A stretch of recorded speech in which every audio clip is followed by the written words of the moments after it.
Hey y'all, I'm Karen Mayer Cunningham, the special education boss. If you've ever felt confused, overwhelmed, or just plain frustrated at the 504 IEP table, you are in the right place. Every week, I'm breaking down the rules, the rights, and the realities of special education so you can walk into meetings informed, empowered, and ready to make real change. And whether you're a parent, a teacher, an advocate, a school-based member, or somebody who's just trying to do right by a student, this podcast gives you straight talk, real answers, and tools that you can use immediately. I'm not here to play politics. I'm not here to play sides. I'm here to train people who sit at the table and teach you how to follow the law, ask the right questions, and protect the rights of students. So go ahead and hit subscribe, share this with a friend, and you know what? Meet me back here every single week. We're not just talking about change. We're making it. Because when you know better, you do better. And when we get it right for the child, we get it right for everybody. Have you seen this woman with the hairdo? The hair did. It's hot in Louisiana. Gary V, I love Gary V. He sent me a text today, like he sends 8 million people. He's like, we're live. Get on now. I was like, ooh, that's hot. I like it. I like a bossy man. All right. Tell us your questions, kids. All right. You ready for the first one? Yes, ma'am. My 15-year-old son is on the autism spectrum and has an IEP. He's in general education classes, but I really feel like he needs to be in a resource math algebra class. If he needs to have a resource class, would that prevent him from going to a university right away after graduating high school?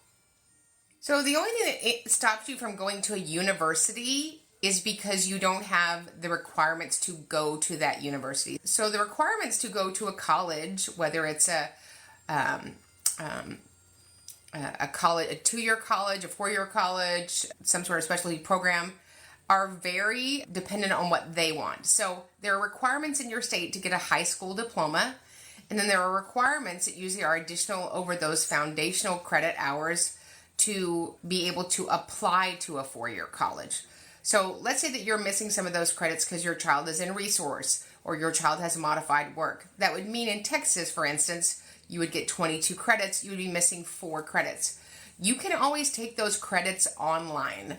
We have lots of online classes that are available in any state to get those credits that you're missing. But let's not sit and tell parents with kids with disabilities, oh, if you do this, you can't go to a 4-year college. So make sure that you're giving them the right information. Okay, the second part of her question is she wants to know, do you find that resource classes can be beneficial to students? I think everybody on the planet Earth should be in resource. Here's what you need to know about resource. It is the most expensive setting in schools. It's the most expensive setting, which is why there may be people flailing on the floor saying you don't want that. Or worse, they would just look you in the face and lie and say, we got rid of that. We got rid of the resource. Listen, resource is part of the federal code 300.115. It's actually supplementary aids and services. So we didn't get rid of it, Buttercup. And it's for kids that need that more supported setting, being able to access the general ed curriculum with modifications. Excellent. So after the IEP meeting, I looked at the functional behavior goal, and I don't agree with the frequency, twice a month for 30 minutes. With reporting every report card, the person responsible for implementing the goal is the counselor. How can I address the issue if I don't agree with the goal? So all decisions on IEP are made by the team, right? And since the parents are an important part of the team, you want to make sure that you're included. The counselor probably isn't his teacher. So behavior goals are measured with the most frequency of any goals that we would see because they occur across settings. So when you're writing the IEP goal, 2 things that you want to have. Number 1, who is the implementer? I would have that general ed and special education. And on below that, they will have method of evaluations or method of measurement. These are the 3 words I want you to say. Are you saying it with me? Weekly data collection. Otherwise, we're not going to be able to mitigate the acuity of his disability. All right, perfect. If a child has a heart condition and takes daily medication for high blood pressure, shouldn't there be a health plan on file? The school told my parent that if he does not take medication at school, then they don't need any type of health plan. I disagree. What happens if he has any kind of episode or reaction that has to do with his high blood pressure at school? Wouldn't they want to know about his heart condition? So you're both right. So there's not an onus, duty, and responsibility for them to have that. However, if you have health concerns for your child that participates in public school, we certainly can write an IHP. Whether or not the medicine is dispensed at school, you would need a doctor's note about the need for the medicine and the condition that he is treating and what could be the side effects. And we can write an IHP for any student, whether they're general ed, 504, or special education. Does a speech-only IEP require the 5 stakeholders? That's very funny. All IEP meetings require the 5 stakeholders. All right. That was a good question. You almost tricked it in me there. I was ready. I know, it was a good I was question. like... I was thinking it myself. Can the regular education teacher just provide written input and not attend the meeting? Not mine. Not my meetings. Not legal meetings. Not IEP meetings. No. Can the regular general education teacher be any teacher at the school and not be the student's teacher of record? Well, it makes sense. That would be someone who knows the student, who is at least the student's homeroom teacher, who might end up being the student's teacher. So I understand sometimes we have to move things around, but certainly if I have a child that has an SLD and reading and math, and you send in the art teacher, I love the art teacher, but we're not working on reading and math. So let's look at getting a general ed teacher that is most applicable to give the most information to the IEP meeting. Should students be tested for ID if they are already eligible for services under autism? So a student should be tested in areas where you think there might be a suspected disability. So I don't test for ID. I'm going to test for a full cognitive profile in all 7 Gs. With that, I'm going to test formal achievement with the standard written expression, reading, and math. And additionally, I'm going to add OE and LC, oral expression and listening comprehension. Those numbers will determine if a student meets the criteria for ID, if the student meets the criteria for general ed dyslexia, or if the student meets the criteria for a specific learning disability in one of the 9 areas. However, you have to remember findings are findings of criteria from the evaluator. Ultimately, the committee makes the decision because a student that has autism very much might have low scores, even ones that show a cognitive disability on an IQ test, because often students with that disability struggle to attend to testing. So again, we're looking at it as a team and looking at the totality of how the student presents. I have a foster child with an IEP. The county refuses to transport him to after-school care. Is this against the law? We were told it is. So refuses to transport him to after-school care. So almost always a school is going to transport a student to after-school care, I think up until, it's 6th grade, something like that.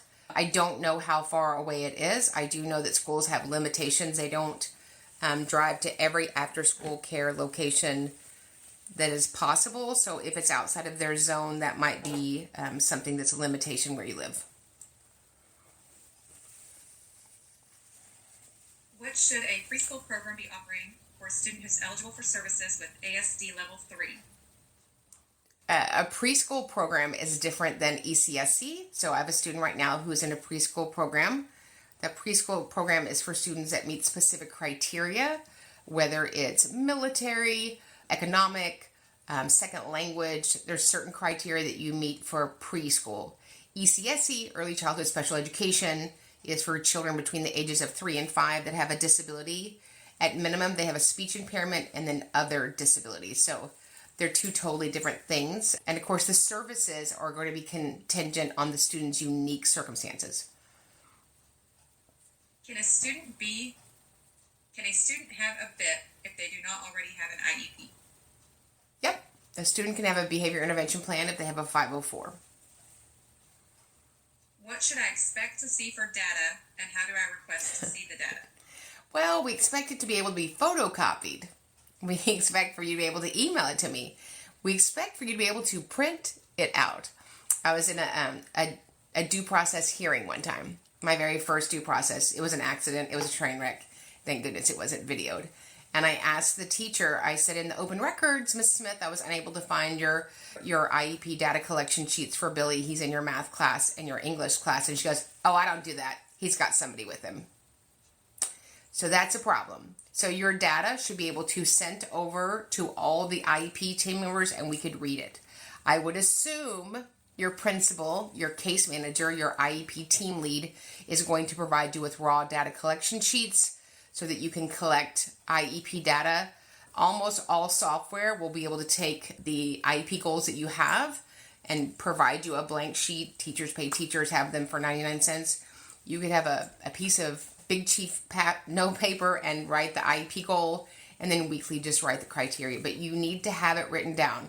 Is anybody going to ask you for it? Probably never, unless they've A, seen my trainings, B, you have a state written complaint written by Gina, who's not messing around, or you receive a federal U.S. Department of Education Office of Civil Rights complaint from me.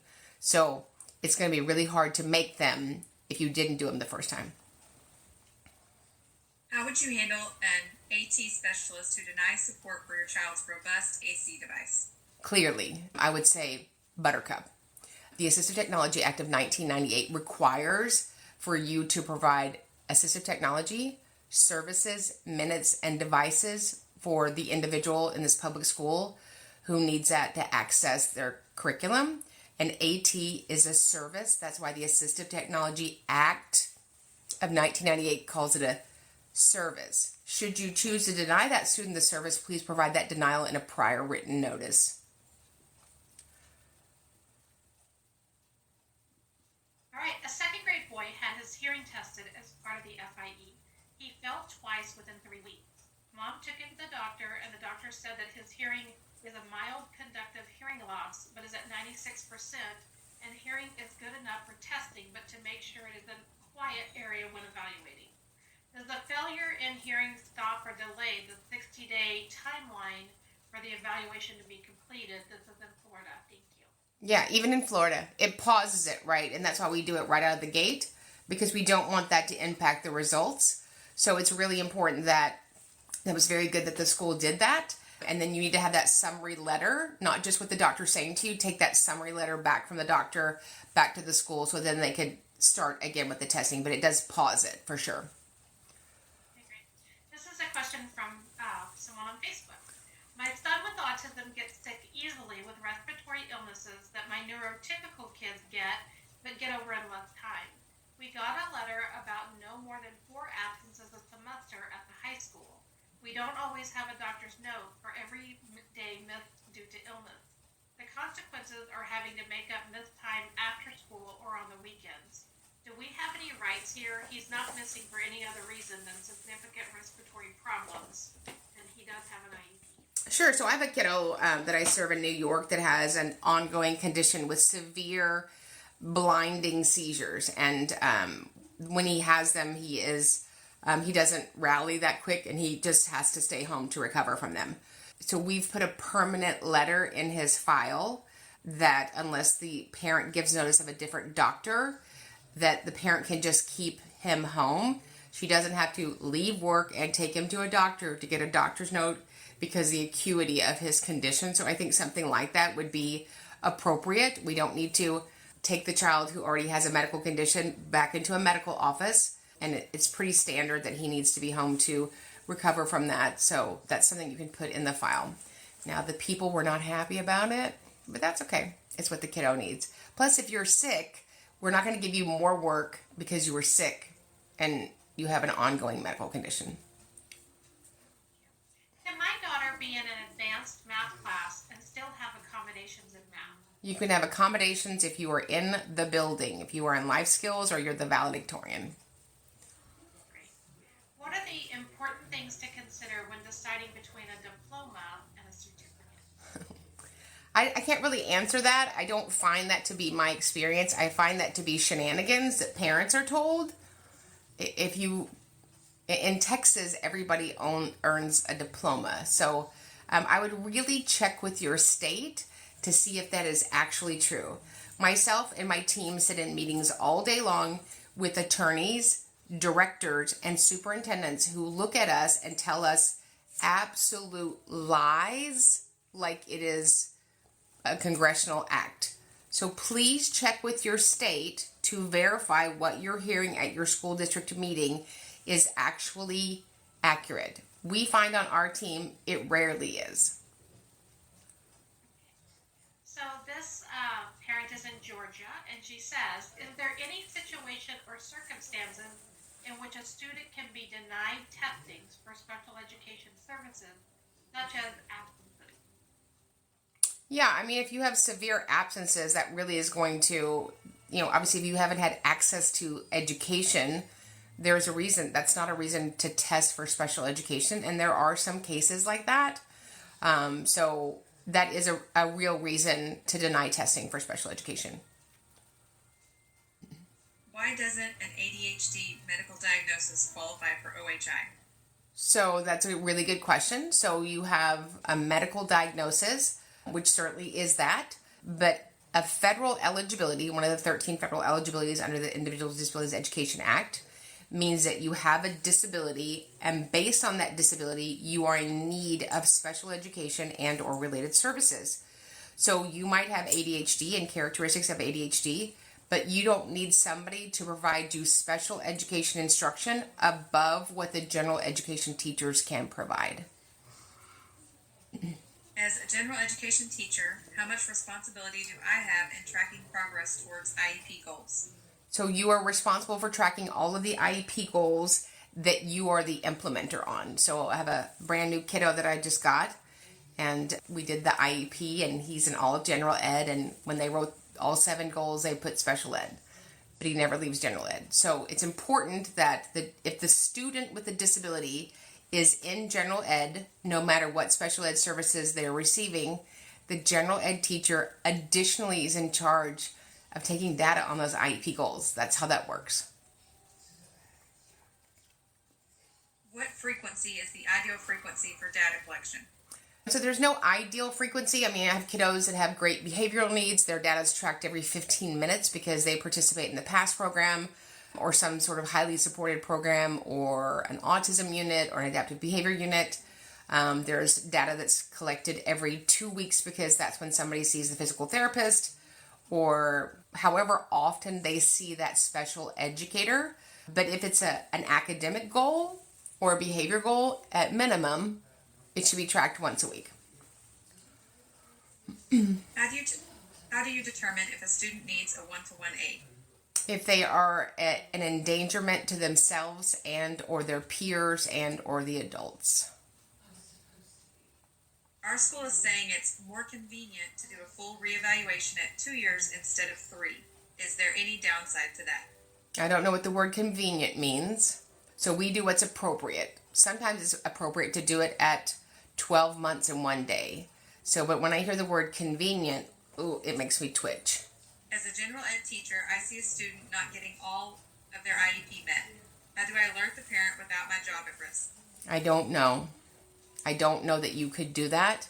I started out doing this in 1997 when I was 5 years old.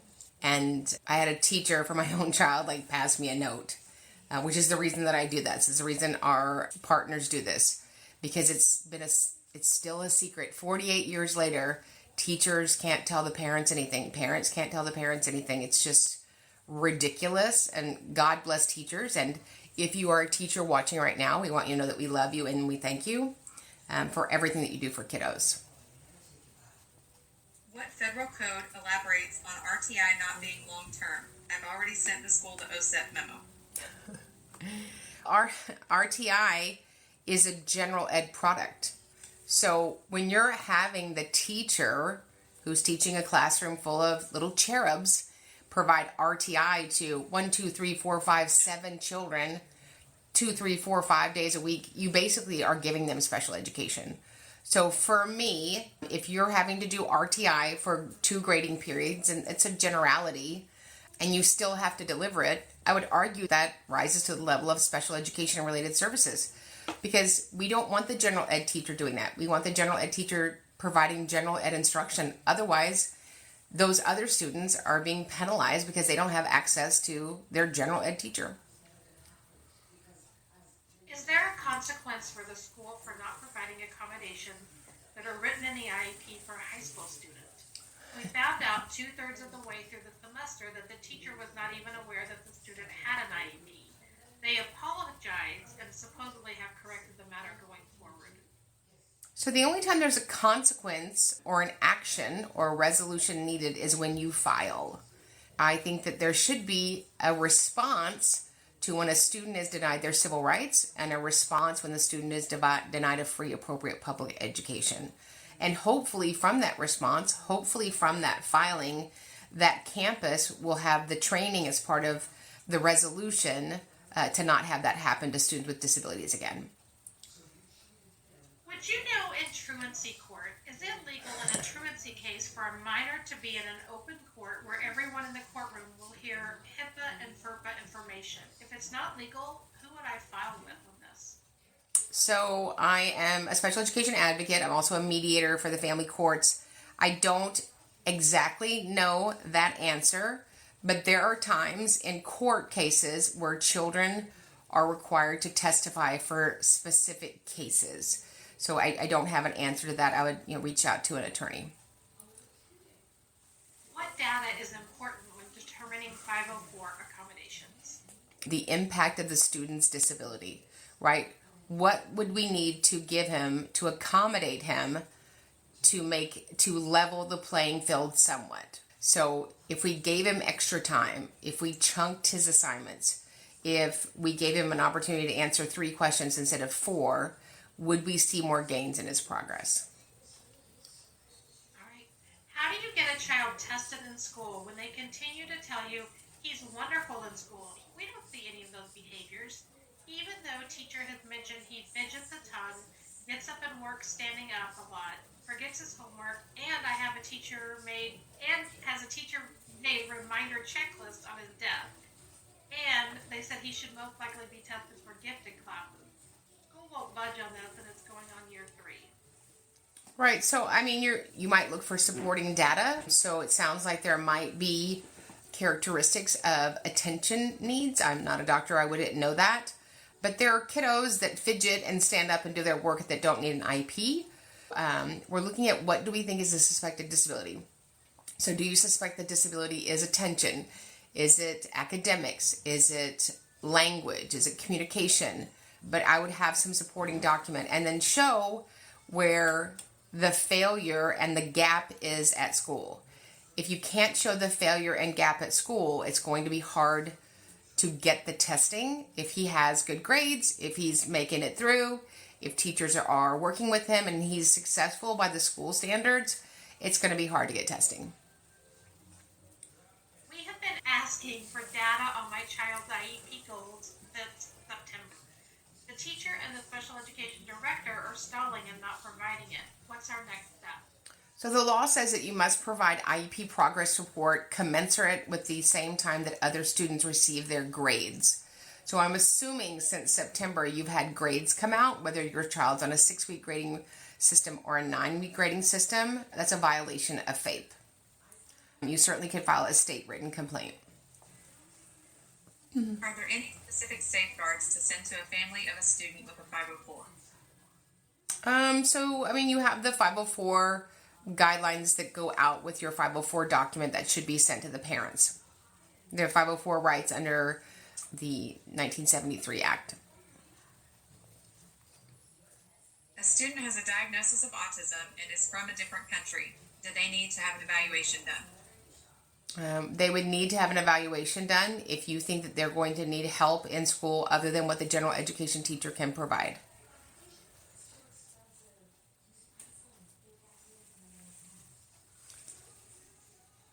Thoughts on inclusion, ECSE, with in-class support. I have 7 out of 23 students on IEP. So that was a unique question. So ECSE is a self-contained special ed class for 3 to 5-year-olds. So there's not a requirement for 3 to 5-year-olds to go to school.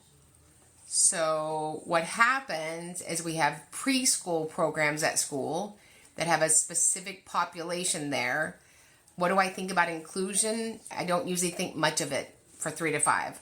If I have a kiddo that meets eligibility for ECSE, I want that parent and that student to maximize that time so he can be as ready as possible his kindergarten year. That's just my personal opinion.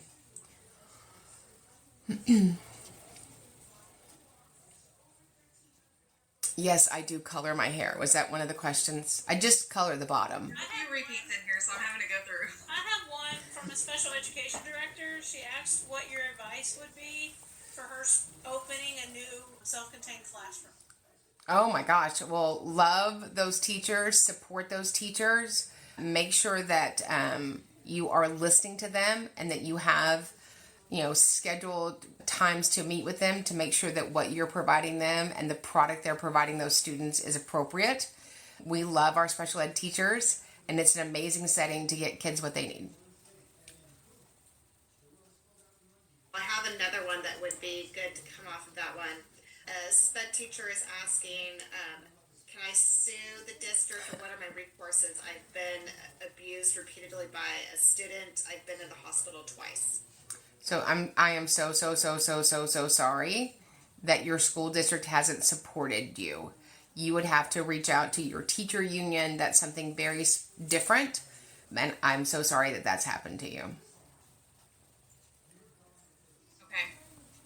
Can a student on an IEP receive OT services even though they did not qualify for OT but they need help? Yep. 300.111 says that a student doesn't even have to be listed by their disability on the paperwork as long as we agree that the student is in need of special education and related services. So if we decide as a sane, grown-up committee a child needs something, we can just agree to give it to them. We don't have to test for everything.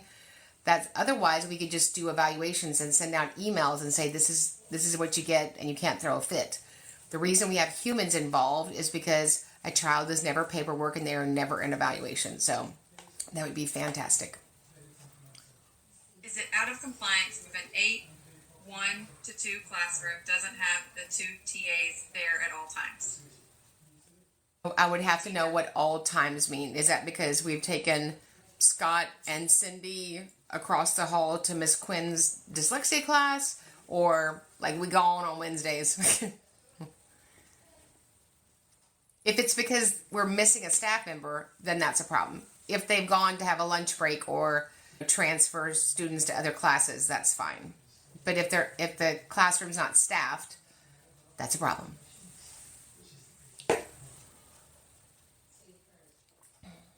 Thoughts on Head Start and development on IEP children? So Head Start is not my space, but anything that you can get to intervene for a child that's appropriate for you and your family, I would act on it. Can you provide advice on this? I cath my daughter every day at school because the nurse won't do it. I think that's amazing that you have time to do that. I think it's great that the school allows you to provide that medical care to your child. It is a legal obligation of the district, city, or county to provide that nursing need for your child. Here's another one similar to that. Child with medical accommodation is sent home due to the staff train leaves and there's no backup available. Nope. So I would have a meeting and say, it looks like we're going to need to look at out-of-district placement at the expense of the district, as you're not able to provide my child the totality of their needs. What does the law say on counting in-class support and inclusion minute? So I think we get this a lot, counting minutes. There's no counting. A student has a schedule of services, a determination of services, a special ed services page. Those minutes have to be delivered. We have lots of school districts, bless their hearts, that are using the para model, not a thing, to deliver in-class support and special education. That's not special education. That's a para. And so while certainly a para is part of the SDI model, the student has to receive special education services from a special educator.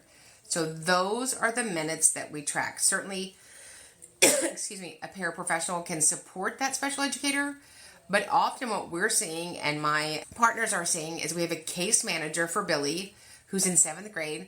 That case manager has 85 kids on her caseload. She doesn't go into a single class, and she collects data from people that send her. She's not working with these kids Come on, you guys. When you're in a meeting, I would say, okay, who's Billy's history teacher?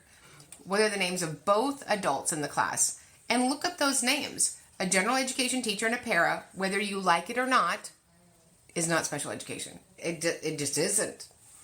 It isn't. The reason they call it specially designed instruction is because somebody who's a special educator delivers it, oversees it, or is governing the people that are delivering it.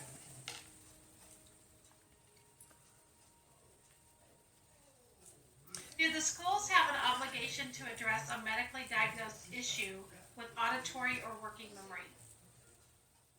A medically diagnosed issue with... So, I'm not exactly sure what you're talking about. If there's a medical need that needs to be addressed by the staff members, then yes. But there are lots of kiddos that have medical needs that we don't need to address.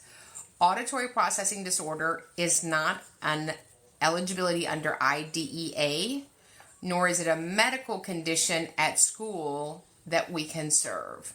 Certainly, I have my clients go and get auditory processing disorder evaluations. That information is often really helpful in how we deliver the product, maybe where we stand, which side of the student, but it's not a disability under IDEA, and it's not a medical condition in schools.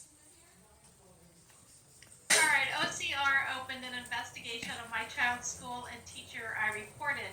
What happens to the school and teacher if found liable for discrimination and not implementing the IEP? That's a fantastic question that you can get the answer to on part 3 of our OCR series. But we're going to really unpack what those options would be. They're based upon how you filed and the resolution that you sought.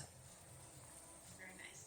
District nurses refused to give meds prescribed by doctor, and DPI said no violation of IDEA. The LEA won't put medication into the IEP. Would OCR be a viable route? She just needs her meds to be able to go to school. I'm not close enough when working at my job location to run and give them to her.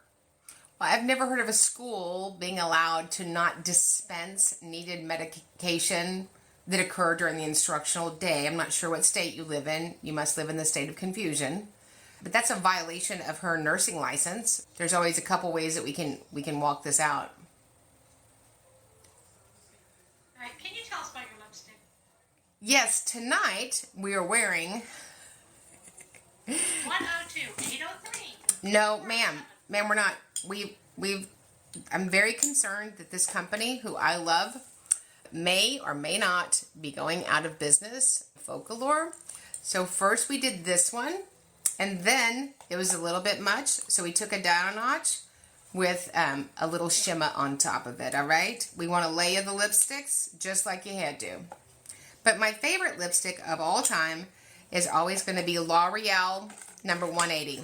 You have to say it like that, like you're from up north. L'Oreal number 180. Yes. And you can wear that at night. During the day, if you're going to an event, you probably want to put some number 135 on top of it. So, you need to always have at least 4 or 5 lipsticks for whatever kind of IEP meeting you're having. I recently talked to a client this week who she said, I love watching the TikTok with the lady with the big hair. That's right. The big hair that she grew out of her head.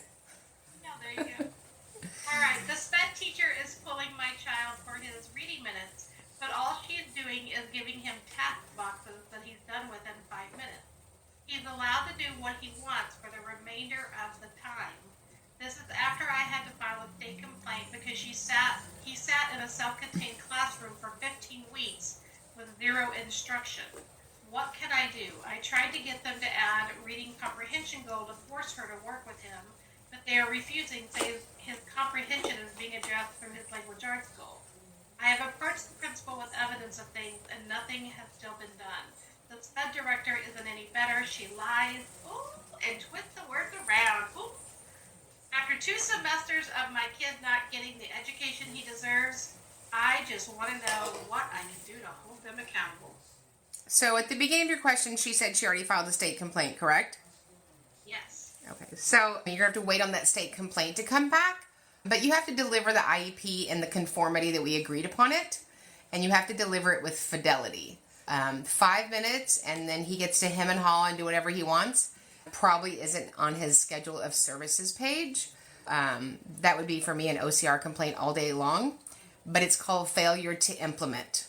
Failure to implement, whether it's a state complaint or a federal complaint. Thank you for that. You posted a video earlier for all the teachers out there. We have quite a few teachers in our comments, so why don't you tell them this little surprise we have going on? Yes, so it's not just for teachers, it's for anybody that works at a school district, a county, or a city. We love you, and we would like to give you a free month to Special Education Academy. We are so thankful that you lay down your life for kids in general ed, special ed, and all the kids, and that you deal with the advocates, parents, and all the shenanigans that we might provide your life. So if you're a staff member at a school district in America, or I guess anywhere, a staff member in the United States of the world, of the globe, and you would like a free month to Special Education Academy, just email advocate@specialeducationacademy.com and we'll give you the top secret code. They don't tell me what it is because, I'm a blurter. Yeah, you're real good at blurting things out. Okay, we have a question from, their name is TikToker, which, I like it. I like Picasso's. All right, do students have to complete RTI before being recommended for an IEP? What? Ain't no completing art. What? We just make up stuff. No. And there's no RTI completion. What are you going to, a certificate? Is there like a ceremony? Actually, I guess you failed RTI, which is why you need an IEP. What? It's gonna be a no for me. Can a bio parent deny access to a step parent to attend an IEP without a court order in place? I have it happen all the time. Here's, as a mediator for the family courts, here's what school districts aren't interested in. Your custody, I don't like you issues. That is the biggest way to blow up a meeting. I have a situation right now with an amazing parent, an amazing step parent, and the other parent is denying, just makes it miserable, which then it handicaps the school from helping your child. But yes, the parent, the original parents of the student, the bio parents could say, yes, I do not want the step parent involved. Let's always just stay student focused. That's the best thing we can do. Why don't, could we start doing that? Like, what, is that going to start leap year? Yeah. All right. Here we go. How to make sure newly diagnosed ADHD second grader gets a 504 and IEP. Meeting for eligibility is this week. How you make sure is you give the evaluation team enough information to let them know that he must have accommodations to be successful in school. Oh, legality of an out-of-state IEP. What are the steps to implement? So the legality is whenever you move districts, whether it's state or counties or cities, is whenever that IEP arrives at your district, you have to implement it with fidelity and match the services as much as you can for 30 days. In those 30 days, the new campus can update evaluations if needed, and then they have a permanent IEP meeting. But you have to match the IEP as it comes in. Okay, and this one is from an intervention specialist. They said, can I also serve as an advocate? You mean, do you want to be an advocate? Absolutely. It's going to be hard for you to be on staff at a school district or on contract with a school district and then also be an advocate. But we would love to have you come be an advocate. And then we had a parent that said they wish that code was for parents, but we have a code we can give them. You want to give them the code, Karen? You want me to give them the code? Ma'am. Ma'am. You mean the TikTok Live? Correct. Well, that's for 2 weeks. I know, but they get a code too, right? They get a code too, yeah. It's always available. Yeah. So do you want me to tell them how to use the code? Tell them how to use the code. All right. So all these lovely ladies are going to type the steps in for me while I tell you exactly what to do. Now, what you're going to do is you're going to go to www.specialeducationacademy.com. Across the top of the page, you're going to see a bunch of different tabs. You're going to click on the training tab. You're going to scroll on down to the academy. Click on that, and you're going to put in all of your information. Now, if you are a staff member or you work in the school, you're going to put in the coupon code that we emailed to you. If you're a parent or anyone else, you're going to put in this code. All caps, TikTok Live.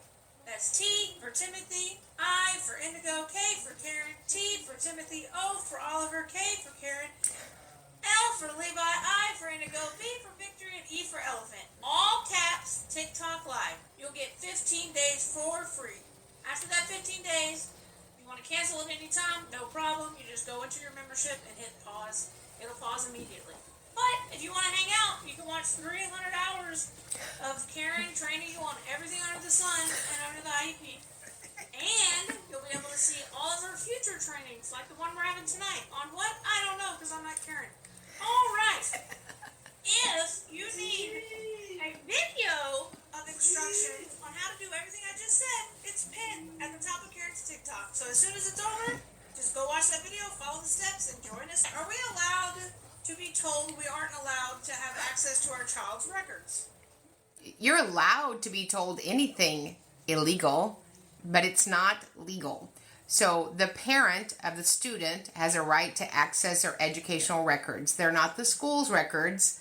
They're actually the student with a disability and the parent's records. I would get that in writing. You're going to ask for a time that you can view and or receive your student's educational records. When you're in the academy, we'll be happy to give you a copy of our very robust FOIA open records request that we provide to people.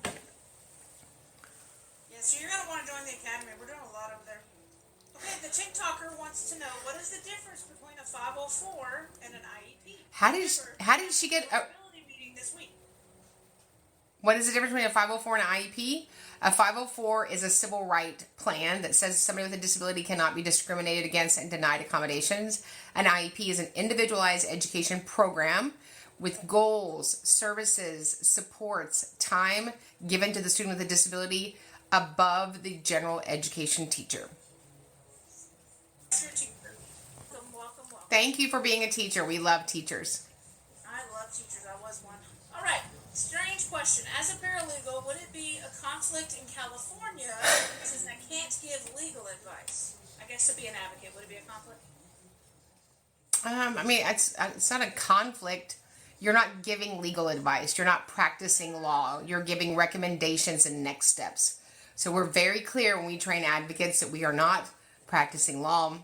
We're not giving them legal recommendations. We're certainly not giving them counsel, and we're not advising them. We're giving them recommendations and next steps.